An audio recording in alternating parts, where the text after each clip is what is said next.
ও বলে যে প্রেম করে পরে বিয়ে করলে হালাল হয়ে যায়। আরে ভাই, একটা গ্লাসের মধ্যে তুমি মদ ঢালছো, মদ খাইছো, হারাম না হালাল? পরে তুমি একই গ্লাসে ধুয়ে পানি ঢেলে খাইছো, হালাল না হারাম?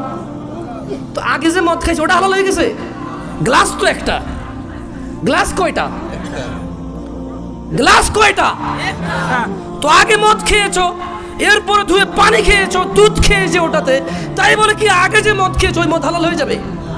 তদরূপ মেয়ে একটা বিয়ে না করে সম্পর্ক রেখেছো, হারাম।